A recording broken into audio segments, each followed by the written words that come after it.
बाबा, मैं कढ़ाई में तेल पलट दूं? ना ना बेटिया, अभी तो छोटी है, मैं कर लूंगा। पूरे 16 साल की तो हो गई हूँ बाबा, अब और कितना बड़ा होना होगा मुझे आपकी मदद करने के लिए? अरे बेटिया, जब तक मैं हूँ तब तक तुम्हें ये सब करने की जरूरत नहीं है। तुम्हें कुछ चाहिए तो बताओ। नहीं बाबा, मैं तो बस आपकी मदद करना चाह रही थी, मुझे कुछ नहीं चाहिए। चाहिए कैसे नहीं, बिल्कुल चाहिए। पर क्या बाबा? अरे वो आटा चाहिए, तभी तो भटूरे बनेंगे ना। अपने बाबा की इस बात पर सुकन्या खूब हंसी। दरअसल सुकन्या के पिता अमरलाल छोले भटूरे का ठेला लगाते थे। अमरलाल ने एक बंद पड़ी फैक्ट्री के सामने अपनी एक छोटी सी झोपड़ी बना रखी थी, जहाँ वो और सुकन्या रहते थे। अमरलाल अपनी झोपड़ी के ठीक सामने ही छोले भटूरे का ठेला लगाता था। इस इलाके में बहुत सी फैक्ट्रियां थी। उन फैक्ट्रियों में काम करने वाले मजदूर हर रोज अमरलाल के ठेले पर आते और बड़े ही चाव से उसके छोले भटूरे खाते। सब ठीक चल रहा था, लेकिन फिर एक दिन अचानक भटूरे तलते हुए अमरलाल बेहोश हो गया। बाबा क्या हुआ आपको? मुझे चक्कर आ रहा है बिटिया, आंखों के सामने अंधेरा सा छा रहा है। आप फिक्र मत करिए बाबा, मैं अभी अस्पताल लेकर चलती हूँ आपको। सुकन्या अमरलाल को फौरन सरकारी अस्पताल लेकर पहुँची। वहाँ डॉक्टर्स ने अमरलाल की जांच के बाद उसे बताया कि अमरलाल के फेफड़ों में इन्फेक्शन हो गया है और उसका लंबा इलाज चलेगा। साथ ही डॉक्टर्स ने अमरलाल को धुएं से दूर रहने की हिदायत भी दी। सुकन्या समझ गई थी कि अब उसे ही अपने बाबा का छोले भटूरे का ठेला संभालना होगा, क्योंकि गर्म तेल से निकलने वाला धुआं अमरलाल की परेशानी बढ़ा सकता था। उसी दिन से सुकन्या ने अमरलाल को घर से निकलने नहीं दिया और अकेले ही ठेले का सारा काम संभालने लगी। शुरुआत में उसे थोड़ी दिक्कत हुई, पर धीरे धीरे वो बढ़िया छोले भटूरे बनाने में माहिर हो गई। फिर एक दिन हे भगवान, ये भी वक्त दिखाना था क्या? मेरे होते हुए मेरी फूल सी बच्ची को अकेले इतना सारा काम करना पड़ रहा है। ओहो बाबा, मैंने कहा है ना आपको, आप बस आराम करो, ज्यादा मत सोचा करो। ये कमबख्त बीमारी ना तो ठीक हो रही है और ना ही मेरी जान ले रही है। अरे कितना बोझ आ गया है मेरी बच्ची पे। क्या क्या बोले जा रहे हो बाबा? मैं ठीक हूँ और मुझे छोले भटूरे बनाकर सबको खिलाना बहुत अच्छा लगता है, सच में। नहीं बिटिया, ये सब जो हो रहा था इससे बहुत अलग सोचा था मैंने। सोचा था कि ठेले की कमाई से पैसे बचा कर तेरी शादी किसी अच्छे लड़के के साथ करूंगा, लेकिन अब तो सारा पैसा मेरे इलाज में ही खर्च हुआ जा रहा है। अब कैसे करूंगा तेरी शादी? शादी गई कढ़ाई में बाबा, पहले आप ठीक हो जाओ। मेरे लिए सबसे जरूरी बस आपकी सेहत है और कुछ भी नहीं। सुकन्या को पूरी उम्मीद थी कि अमरलाल ठीक हो जाएगा, लेकिन उसकी तबीयत में बिल्कुल भी सुधार नहीं दिख रहा था। एक तो गरीबी और ऊपर से अमरलाल की दवाइयों का खर्च उठाने के लिए सुकन्या दिन रात मेहनत करने लगी। अब तो वो सुबह से लेकर शाम तक अपना छोले भटूरे का ठेला लगाए रहती। फिर एक दिन भाई मजा आ गया भाई। अरे रानी, जैसे तेरे भटूरे वैसे ही तू भी एकदम करारी है। कब तक अकेले जिंदगी काटोगी? मेरी बात मान ले और फिर देख, रानी बनाकर रखूंगा तुझे। ओए, छोले भटूरे खाने हैं तो खा, वरना निकल यहाँ से। और अगली बार की बदतमीजी की ना तो तुझे इस कढ़ाई में सर के बल डाल दूंगी, समझा? सुकन्या में हिम्मत कूट कूट कर भरी थी। उसकी धमकी की वजह से उस मनचले की बोलती बंद हो गई। तो उधर झोपड़ी के अंदर बैठा अमरलाल भी मुस्कुराने लगा। उसे पता था कि उसकी बेटी किसी से नहीं डरने वाली। सुकन्या ने भी ठान लिया था कि वो खूब मेहनत करेगी और अपनी किस्मत खुद बनाएगी, लेकिन सच तो ये था कि वो अपनी किस्मत से बिल्कुल अनजान थी। एक दिन जब सुकन्या छोले भटूरे बना रही थी, तभी उसे कुछ दूर शोर सुनाई दिया। फिर अचानक वहीं से गोलियां चलने की आवाज भी आने लगी। उस आवाज को सुनकर सुकन्या को जब कुछ समझ नहीं आया तो वो तुरंत ठेला छोड़कर सीधा अमरलाल को संभालने के लिए भागी। तभी उसने देखा कि ठेले के ठीक सामने एक काली जीप आकर रुकी, जिसमें से एक आदमी बाहर निकला। उस आदमी के हाथ में बंदूक थी और उसके कपड़े देखकर साफ पता लग रहा था कि असल में वो एक आतंकवादी है। लड़की, इधर आ जल्दी। क्या है? कौन हो तुम? इधर आ, वरना छलनी कर दूंगा, समझी? इतना कहकर उस आतंकवादी ने अपनी बंदूक सुकन्या और अमरलाल की तरफ कर दी। ऐसे में अपने पिता की खातिर सुकन्या को बाहर आना ही पड़ा। और फिर मेरी बात ध्यान से सुन, मेरे पीछे पुलिस लगी है। मैं अपनी गाड़ी तेरी झोपड़ी के पीछे छिपा रहा हूँ, और अगर पुलिस वाले पूछे तो उनसे कहना कि एक काली गाड़ी को तूने शहर की तरफ जाते देखा है, समझी? सुकन्या को कुछ समझ नहीं आ रहा था कि वो क्या करे। वो किसी भी हाल में एक आतंकी की मदद तो बिल्कुल नहीं करना चाहती थी, लेकिन सच्चाई ये भी थी कि फिलहाल उसकी और अमरलाल दोनों की जान खतरे में थी। पर आतंकी अपनी गाड़ी को झोपड़ी के पीछे ले जा पाता उससे पहले ही वहाँ पुलिस की गाड़ी आ गई। पुलिस को देखते ही उस आतंकवादी ने पुलिस की गाड़ी पर गोलियां चलानी शुरू कर दी। घबराई सुकन्या फिर से अमरलाल की तरफ मुड़ी। तभी वहाँ पर किसी के चीखने की आवाज आई। सुकन्या ने झांक कर देखा तो आतंकवादी की एक गोली उससे लड़ रहे इंस्पेक्टर आनंद के पैर में लग गई थी और ये देखकर वो आतंकवादी बहुत खुश था। आया था मुझे निपटाने और खुद ही घायल हो गया। अब तो गया इंस्पेक्टर, अगली गोली तेरे पैर पर नहीं बल्कि सिर पर मारूंगा। आतंकी अपनी राइफल लेकर इंस्पेक्टर आनंद को निशाना बना ही रहा था कि तभी पीछे से सुकन्या ने चिल्लाकर कहा, नहीं रुक जाओ, ऐसा मत करो, तुम ये ठीक नहीं कर रहे हो। अच्छा, अब तू मुझे बताएगी कि मैं क्या करूं? चल, तो पहले तेरी बोलते ही बंद करता हूं। जैसे ही आतंकी ने अपनी राइफल सुकन्या की तरफ की तभी पीछे से अमरलाल बोला, मेरी बच्ची, आंखें बंद कर और भगवान शिव को याद कर। सुकन्या ने इसे अपना अंतिम वक्त समझकर अपनी आंखें बंद कर ली और वो सच में भगवान शिव को याद करने लगी। लेकिन तभी अचानक चमत्कार हो गया। सुकन्या अगले ही पल एक इच्छाधारी नागिन में बदल गई। उधर आतंकी की बंदूक से गोली चल चुकी थी और इधर सुकन्या ने गोली को देखते ही अपने जादू से अपने सामने एक ढाल खड़ी कर दी, जिससे टकराकर गोली नीचे गिर पड़ी। ये देखकर आतंकी ने पूरी ताकत से सुकन्या पर खूब सारी गोलियां चलाई, पर वो सारी गोलियां मिलकर भी सुकन्या की ढाल को भेद न सकी। तूने अपनी मौत को ललकारा है, अब तू नहीं बचेगा। कौन हो तुम? बस इतना समझ ले कि तेरी मौत हूँ मैं। अगले ही पल सुकन्या ने आतंकवादी पर जोरदार वार किया, जिससे वो जमीन पर गिरकर बेहोश हो गया। अमरलाल ने फौरन उसे रस्सी से बांध दिया और फिर वो जख्मी इंस्पेक्टर के पास गए। लेकिन जैसे ही अमरलाल ने इंस्पेक्टर आनंद का चेहरा देखा तो वो चौंक गया। ये तो क्या हुआ बाबा, मेरी मदद कीजिए ना, आप खड़े क्यों हैं? देखिए ना इनका कितना खून बह गया है, इन्हें जल्दी अस्पताल लेकर जाना होगा।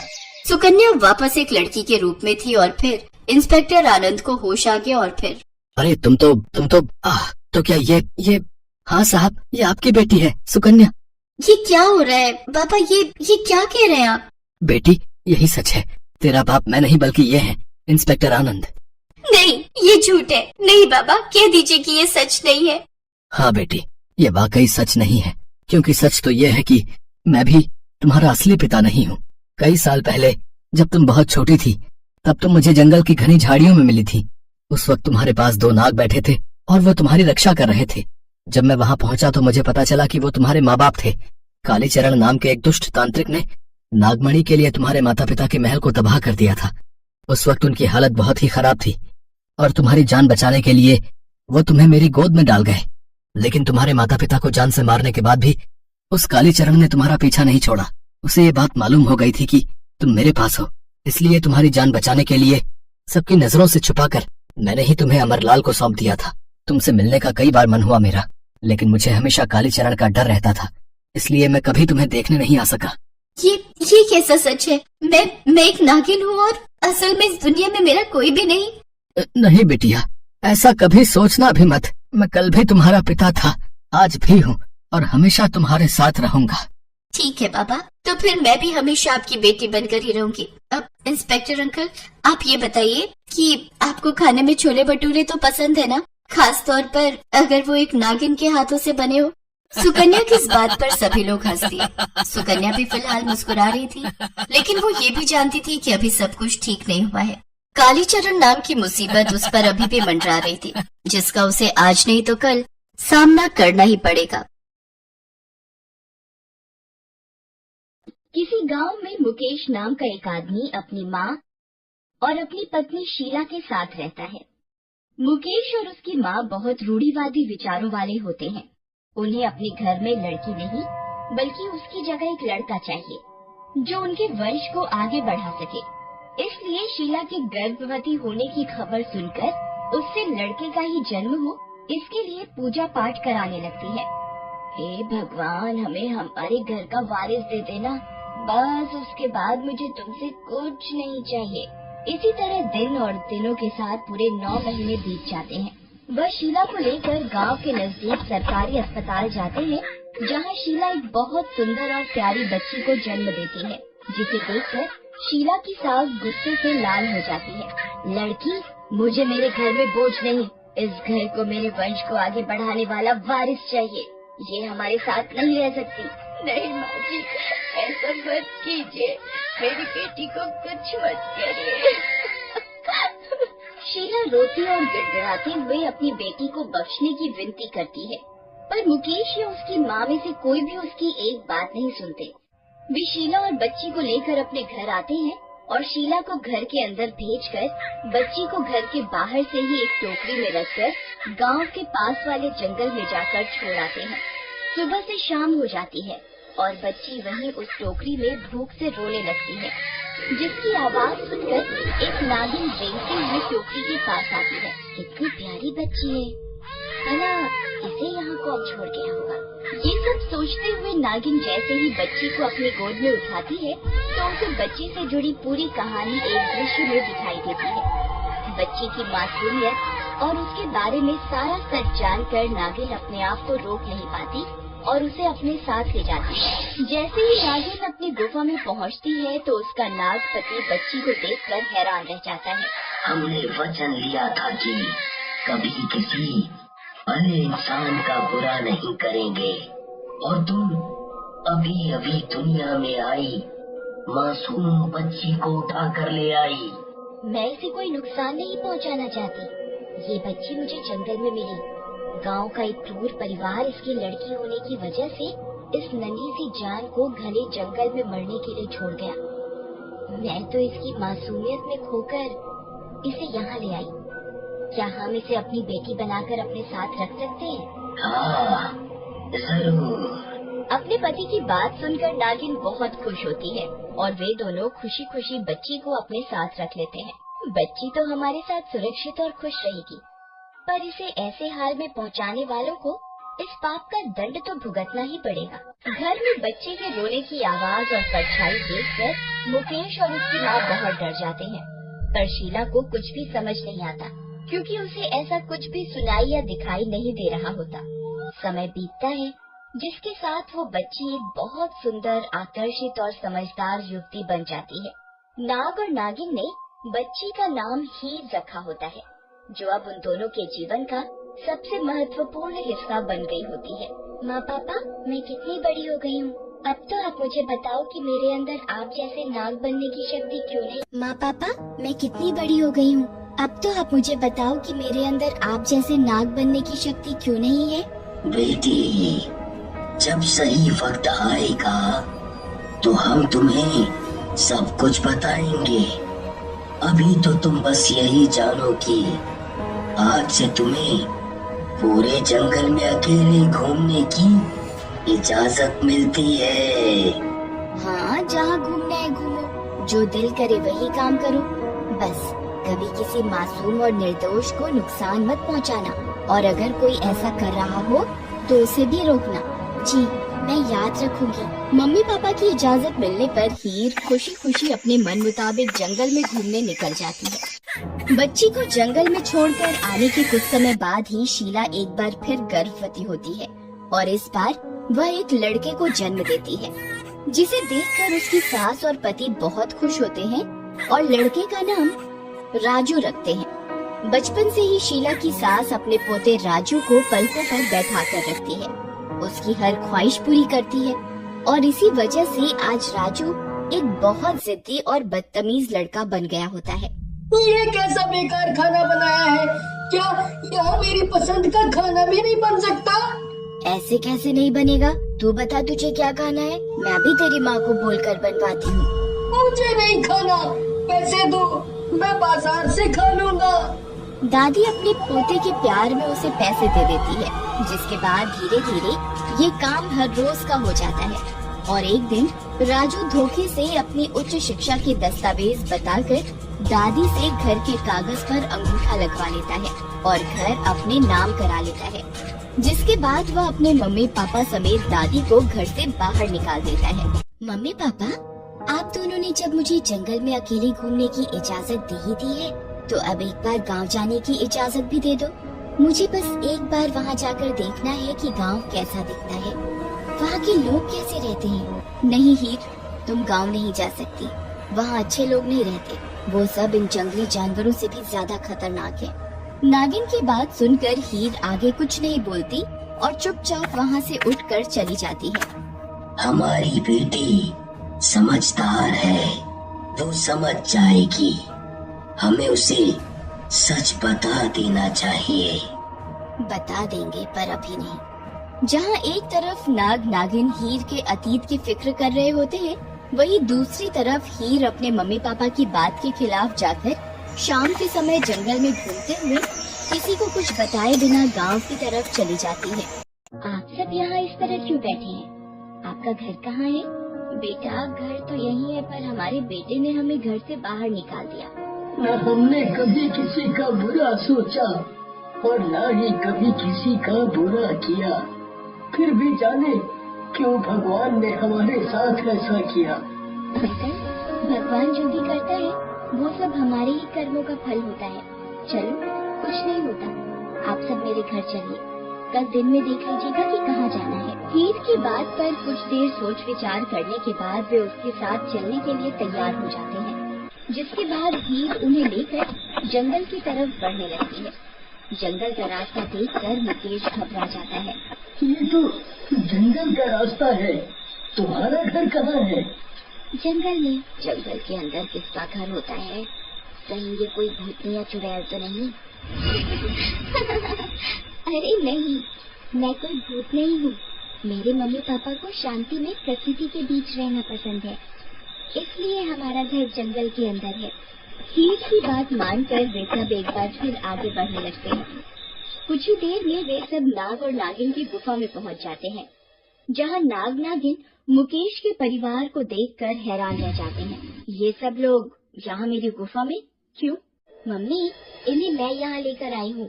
इनके बेटे ने इन्हें घर से निकाल दिया।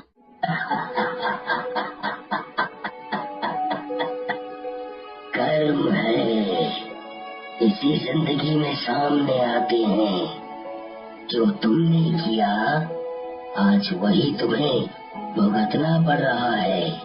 पापा, क्या आप इन्हें पहले से जानते हैं? बहुत अच्छे से बेटी, और हम तो तुम्हें नहीं जानते। आज से 20 साल पहले एक नन्ही मासूम लड़की को तुमने कई लोग यहीं इसी जंगल में छोड़ कर गए थे।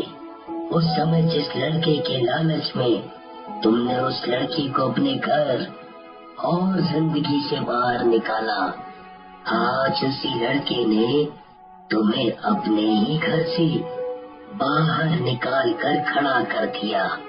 तुम्हें ये सब कैसे पता? बेटी हीर, हम नहीं चाहते थे कि ये सच तुम्हें इस तरह पता चले, पर तुम्हारे पापा ने अभी जिस लड़की के बारे में बात की वो तुम ही हो। यही वजह है कि तुम्हारे अंदर हमारी नाग शक्तियाँ नहीं है।